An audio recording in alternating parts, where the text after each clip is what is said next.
ॐ जयन्ती मङ्गला काली भद्रकाली कपालिनी दुर्गा क्षमा शिवा धात्री स्वाहा स्वाधा नमोस्तुते।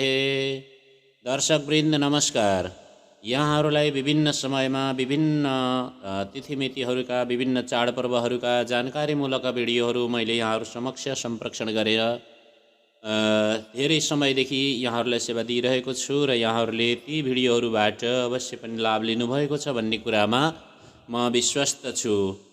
यतिखेर 2080 सालको माघ महात्म्य श्री स्वस्तानी व्रत पर्वको सबैमा हार्दिक मङ्गलमय शुभकामना व्यक्त गर्न चाहन्छु।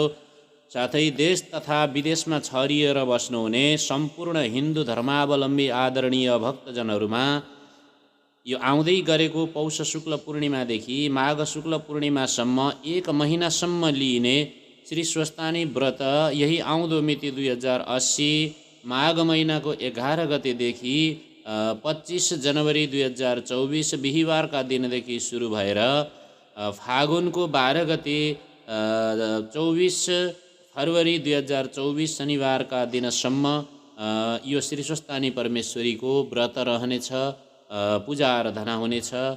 तसर्थ यो आउँदै गरेको सम्पूर्ण नेपाली जगतको आफ्नै मौलिक परम्पराका रूपमा रहेको एक महिनासम्म चल्ने श्री स्वस्तानी व्रत आफ्नो गाउँघरमा अथवा मठ मन्दिरमा, देवालयमा, शिवालयमा अथवा पारस्परिक एकजुट भई सामूहिक रूपमा पूजा अर्चना र कथा श्रवण गरी पुण्यको भागीदार बनी आफ्नो जीवनलाई धन्य धन्य बनाउने जुन समय हो यो पौष शुक्ल पूर्णिमादेखि माघ शुक्ल पूर्णिमासम्मको समय। प्रत्येक वर्षको पौष शुक्ल पूर्णिमादेखि माघ शुक्ल पूर्णिमासम्म एक महिनासम्म चल्ने श्री स्वस्तानीको व्रत कथा छ। यो नेपालीहरूको विशेष चाड हो। विशेष गरेर मैले अगाडिका भिडियोहरूमा पनि यहाँहरूलाई निवेदन गरेको थिएँ कि कतिपय चाडपर्वहरू स्थान विशेष हुन्छन्, देश विशेष हुन्छन्, समुदाय विशेष हुन्छन्। त्यस्तै यो श्री स्वस्तानी परमेश्वरीको व्रत भनेको विशेष नेपालीहरूको एउटा मौलिक चाड हो, नेपालीहरूको विशेष चाड हो। यसलाई नेपाली मूलका अथवा समुदायले मात्रै विश्वभरिमा रहेर जहाँ रहेर पनि नेपाली मूलका समुदायका जनहरूले, भक्तजनहरूले अत्यन्तै आस्थाका साथमा यो श्री स्वस्तानी परमेश्वरीको व्रत गरेको पाइन्छ। र विशेष गरेर जाडोयाममा चल्ने नेपालीहरूको लागि जुन धार्मिक आस्थाको केन्द्रबिन्दु मानिने अति लोकप्रिय र आस्थाको अटुट स्रोत हो स्वस्तानी व्रत कथा। भगवान शिवजीका पुत्र स्कन्द कुमारले अगस्त्य मुनिलाई बताउनु भएको श्री स्कन्द पुराणको केदार खण्ड अन्तर्गत पर्ने माघ महात्म्यको कथा हो श्री स्वस्तानी व्रत कथा। कतिपय विद्वानहरूले के पनि भन्नुभएको छ, आजभोलि यदा कदा सुन्न के पाइन्छ भने स्वस्तानी व्रत कथा यो शास्त्र आधारित होइन, यो लोक व्यवहारमा चलेको पद्धति हो पनि भन्नुभएको छ। यद्यपि ती स्वस्तानी परमेश्वरीका कथाभित्र प्रवेश गरेर हेर्दा, कथालाई हेर्दा त्यहाँ सम्पूर्ण पुराणका कथाहरूलाई नै समाविष्ट गरिएको छ। स्कन्द पुराण अन्तर्गतको कथा, त्यसै गरी जुन गोमा ब्राह्मणी, शिवभट्ट आदिको, नवराज आदिको जुन कथा छ त्यो स्कन्द पुराण अन्तर्गतको कथा रहेको छ। त्यसै गरी जालन्धरा आदिका कथाहरू शिवपुराण अन्तर्गतका कथा रहेका छन्। अनि गएर भगवान शिवको सतीको कथा भनेको शिवपुराण अन्तर्गतका, भागवत अन्तर्गतका कथाहरू रहेका छन्। विभिन्न पुराणहरूबाट सार स्वरूप लिएर अनि गएर विशेष गरेर माघ महिनाभरि नै व्रत उपवास गर्नका लागि बनाइएको यो शास्त्र सम्बद्ध कथा नै रहेको छ श्री स्वस्तानी व्रत कथा। र विशेष गरेर स्कन्द कुमार र अगस्त्य मुनिका बीचमा संवाद रहेको, सङ्गालोको रूपमा रहेको श्री स्वस्तानी व्रत कथा धेरैजसो रातको समयमा सुनाउने परम्परा रहिआएको छ। एक महिनाको लामो समयसम्म अटुट व्रत बस्ने, अत्याधिक श्रद्धापूर्वक गरिँदै आएको स्वस्तानी व्रत कथा नेपालीहरूको विशेष आफ्नै मौलिक धर्मग्रन्थ हो। पूर्णिमाको अघिल्ला दिनमा अर्थात् चतुर्दशीका दिनमा नै हातखुट्टाका नङहरू काटेर शुद्ध हुनुपर्दछ। व्रत गर्नेले त्यसै दिनदेखि व्रत नसकिदासम्म यानि कि एक महिनासम्म पलङ खाटको पनि परित्याग गर्नुपर्दछ, भूमिमा शयन गर्नुपर्दछ। एक छाक मात्र सात्विक भोजन ग्रहण गर्नुपर्दछ। त्यसै दिनदेखि 1 महिनासम्म कसैसँग झगडा नगर्नु, दुर्वचन नबोल्नु, झुटो नबोल्नु, क्रोध नगर्नु, कसैप्रति दुर्भावना नराख्नु, कसैको निन्दा नगर्नु, चोरी नगर्नु, ब्रह्मचर्यको पालन गर्नु, शुद्ध धोएका वस्त्रहरू मात्रै लगाउनु, सात्विक भाव मात्र हृदयमा राख्नु, यी व्रतका अनिवार्य नियमहरू हुन्। पौष शुक्ल पूर्णिमादेखि व्रत बस्ने भएकाले अघिल्लो दिन पौष शुक्ल चतुर्दशीमा हातगोडाका नङ काटी आफ्नो शरीर सफा राखी पौष शुक्ल पूर्णिमाका दिन प्रातःकाल नदी, तलाउ, पोखरी, धारा वा कुवाहरूमा स्नान गरेर शुद्ध भई भक्तिभावका साथ वैदिक विधिबाट दीप, कलश, गणेश पूजा पश्चात शिवसहित श्री स्वस्थानी परमेश्वरीको स्थापना गरी सङ्कल्पपूर्वक व्रत आरम्भ गरी पूजा अर्चना गरिन्छ। त्यसै गरी 1 महिनासम्म मध्याह्नको समयमा भगवान शिवजी सहित श्री स्वस्थानी परमेश्वरीको विधिपूर्वक पूजा आराधना गरी नित्य मध्याह्न कालमा स्वस्थानी परमेश्वरीलाई अर्घ चढाउने परम्परा छ। व्रतालुहरूले पूजा आराधनापछि स्वस्थानीको महात्म्य वाचन वा श्रवण गर्नुपर्दछ। व्रत अवधिभरि चोखो नितो गरी 1 छाक मात्र भोजन गर्नुपर्दछ। स्वस्थानीको व्रत बस्नाले अखण्ड सौभाग्य मिल्ने, उत्तम गति प्राप्त हुने, ऐश्वर्य प्राप्त हुने, सुख प्राप्त हुने, शान्ति प्राप्त हुने, समृद्धि प्राप्त हुने, साथसाथै भगवानको कृपा सदा सर्वदा बनिराख्ने विश्वास गरिन्छ। हिन्दू सनातन धर्मको आस्था हो स्वस्थानी व्रत कथा। कुनै पनि कुराको सङ्कल्प गर्नु व्रत हो। यसलाई प्रतिज्ञाको रूपमा पनि लिन सकिन्छ। ईश्वरको आराधना वा भक्ति गर्नुलाई पनि व्रत भनिन्छ। व्रतलाई एउटा यज्ञको रूपमा पनि लिने गरिन्छ। व्रत भनेको नियममा रहनु, नियममा बाँधिनु। अर्को अर्थमा उपवास पनि भनिन्छ। उप भनेको नजिक र वास भनेको बस्नु, अर्थात् भगवानको नजिक बस्नु, भगवानको सान्निध्यता हुनुलाई उपवास भनिन्छ। तन मन लगाएर भगवानको भक्ति गर्नु, आराधना गर्नु, भजन गर्नु, सेवा गर्नु नै व्रत हो, उपवास हो। व्रत लिँदा व्रतालुहरूले रिस नगर्नु, चोरी नगर्नु, काम, क्रोध, लोभ, मोह, राग, द्वेषलाई त्याग गर्नु, क्षमावान हुनु, सत्यवान हुनु, सत्य वचन बोल्नु, दान, दया, उपकार, पवित्रता, त्यसै गरी सन्तोष आदिको भावना मनमा हुनुपर्दछ र इन्द्रियहरूलाई संयम राख्नुपर्दछ भन्ने धारणा हो। तब मात्र व्रत लिएको सार्थक हुन्छ।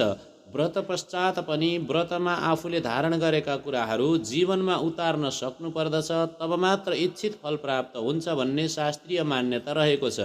यसरी महिनाभरि यी माथि बताइएका नियम आचरणहरूमा रहेर व्रत उपासना गर्नाले यो प्रभाव जीवनमा सधैँ परिरहने, वर्ष दिनसम्म परिरहने, वार्षिक रूपमा यी कुराहरूलाई प्रत्येक माघ महिनामा दोहोऱ्याउँदै जाँदाखेरि जीवनभरि नै ती नियम आचरणहरूमा बस्नका लागि मद्दत मिल्ने भएका हुनाले पनि यो माघ महिनाको यो श्री स्वस्थानी परमेश्वरीको व्रत अत्यन्तै महत्त्वपूर्ण रहेको छ। त्यसै गरी व्रतको उद्देश्य भनेको विशेष गरेर हृदयमा सदा पवित्रता बनाइराख्नु हो, जसले मानव जीवनलाई सही मार्गमा अघि बढ्ने प्रेरणा प्रदान गर्दछ। यही नै हो स्वस्थानी व्रत कथाको सन्देश। आजको युगमा हाम्रो समाज घोर भौतिकतातर्फ अग्रसर भइरहेको छ। हाम्रा संस्कृति, रीतिरिवाज र परम्परा सबै हराउँदै गएका छन्। जताततै पाश्चात्य संस्कृतिको व्यापक प्रभाव परेको छ। भीषण सांस्कृतिक हमला भइरहेको छ। यस्तो अवस्थामा हामी धर्मप्रेमी सज्जनहरूले आफ्नो धर्म, संस्कृति, परम्परा, रीतिरिवाज, चाडपर्व, संस्कारलाई जोगाइराख्ने प्रयास गर्नुपर्दछ। आफ्ना सन्ततिहरूलाई हाम्रा रीतिरिवाज, पर्व, परम्परा, अनुशासन र कर्तव्यको बोध गराउनु पर्दछ। यो स्वस्थानी माताको व्रत कुनै अन्धविश्वासी कर्मकाण्ड होइन, यो त प्रत्यक्ष वैज्ञानिक पनि हो। यसले प्रत्येक स्त्री पुरुषलाई भित्रैदेखि इमान्दार हुन, कर्तव्यनिष्ठ हुन, निरपराधी हुन र अनुशासित बनाउनका लागि प्रत्यक्ष फाइदा पुर्याएको हुन्छ। स्वस्थानी व्रतको मुख्य विषय भनेको मनुष्यलाई परमात्माको साथ एकात्म भाव स्थापना गर्नु हो। स्व भनेको मेरो हो, स्थान भनेको ठाउँ, जग्गा हो, अर्थात् मेरो असली ठाउँ, म कहाँबाट आएको हुँ, म को हुँ, मेरो जाने स्थान कहाँ हो भनेर चिन्तन गर्नुको नाम नै स्वस्थानी हो। ईश्वर, ईश्वरीय माया, जीव र जगतको के हो भनेर एकचित्त भएर एउटै स्थानमा बसी चिन्तन मनन गर्नुको नै स्वस्थानी हो। कथाका विभिन्न सन्दर्भलाई एउटा रूपकको रूपमा लिने गरिन्छ। चर्मचक्षुले नहेरी आध्यात्मिक दृष्टिकोणबाट हेर्ने हो भने यहाँ कथामा थुप्रै सन्देश स्वस्थानी कथाबाट प्राप्त हुन्छन्, जसले सत्कर्मप्रति दृढ रहन सदा सर्वदा प्रेरणा दिइरहेको हुन्छ। अर्थात् एकै ठाउँमा बसेर नित्य आत्मचिन्तन गर्ने, आफूले आफूलाई हेर्ने र चिन्ने, अनि माया के हो, जीव के हो, जीवन र जगत के हो भनेर चिन्तन मनन गरी सो स्थानमा सदा स्थित रहनु नै वास्तविक स्वस्थानी व्रत हो। उत्तरायण पछिको समय ज्यादै प्रभावकारी रहेकोले पूजा पाठ ध्यान एवं योग साधनाका लागि उपयुक्त भएकाले स्वस्थान अर्थात् आफ्नो आत्मकल्याणका लागि अभ्यास गर्नुलाई नै वास्तविक स्वस्थानी भनिएको हो। नित्य मध्याह्न कालमा पूजा गरी कथा सुनी एक छाक हविष्य शुद्ध भोजन गर्नुपर्दछ। यसरी महिना दिनसम्म व्रत पूजा गरिसकेपछि माघ शुक्ल पूर्णिमाका दिन व्रत उद्धापन गर्नुपर्दछ।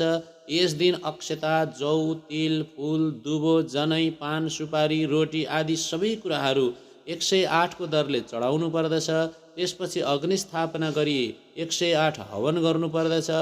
अनि स्वस्थानी परमेश्वरीको भजन कीर्तन र कथा श्रवण गर्दै रात्रिमा जागरण गर्नुपर्दछ। उज्यालो भएपछि स्नान गरेर उत्तराङ्ग पूजा गरी अर्घ दिनुपर्दछ र भगवती स्वस्थानी परमेश्वरीलाई नमस्तेस्तु जगन्मातः स्वस्थानी सर्वमङ्गले तव प्रसादात् देवेशी व्रत पूर्णम तवाज्ञया भनेर भगवतीको स्तुति बिन्ती पुकारा गर्ने। हे स्वस्थानी माता, हजुरका कृपा प्रसादले मेरो व्रत परिपूर्ण होस् भनी प्रार्थना गरी विसर्जन गर्ने। ब्राह्मणहरूलाई यथाशक्ति दक्षिणा दिएर भोजन गराउने र ती 108 सबै कुरा जे चढाइएको छ त्यसबाट 8-8 वटा झिकेर आफ्ना पतिदेवलाई दिने, पति छैनन् भने छोरालाई दिने, छोरा छैनन् भने मृत छोरालाई दिने, मृत छोरा पनि यदि छैनन् भनेदेखि मेरो कामना परिपूर्ण होस् भनेर नदीमा लगेर बगाइदिनुपर्छ। 100 रोटी आफूले भोजन गर्नुपर्छ।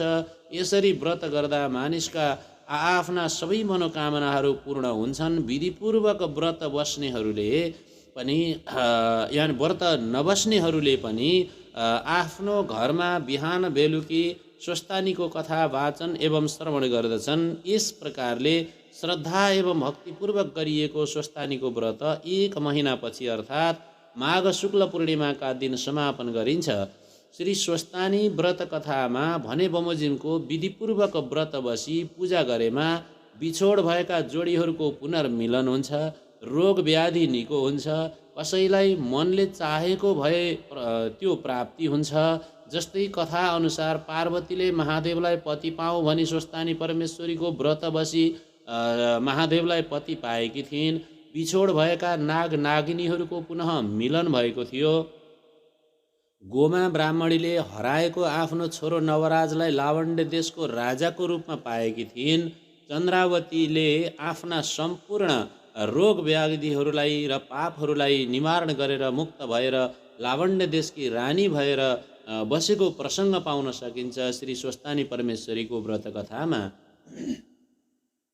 धार्मिक, सामाजिक, सांस्कृतिक र पारिवारिक पारस्परिक पर्वको रूपमा नेपालीहरूले मनाइने परम पवित्र पर्वमध्ये एउटा हो स्वस्थानी व्रत कथा। यसले धर्ममा आस्था जगाउने, पारिवारिक सुख शान्ति दिने, पारस्परिक मेलमिलाप गराउने, सामाजिक रूपमा सङ्गठन र एकताको सूत्रमा बाँध्ने, अनि आफ्नो सांस्कृतिक आफ्नै वेशभूषा र आफ्नै लय भाकाको भजन कीर्तनमा डुब्ने र परमात्माको भक्तिमा रमाउने अवसर पनि प्रदान गर्दछ स्वस्थानीले। अन्त्यमा यो प्रस्तुति के कस्तो लाग्यो प्रतिक्रिया जनाउनुहोला। अन्तिमसम्म सुनेर साथ दिनुभएकोमा यहाँहरू सकललाई म धन्यवाद भन्न चाहन्छु र यो च्यानलमा नयाँ हुनुहुन्छ यदि भने कृपया सब्स्क्राइब पनि गरिदिनुहोला। स्वस्थानी परमेश्वरीले सबैको मनोकामना पूर्ण गरिदिउन्। जय स्वस्थानी माता, जय स्वस्थानी माता, जय स्वस्थानी माता। ओम।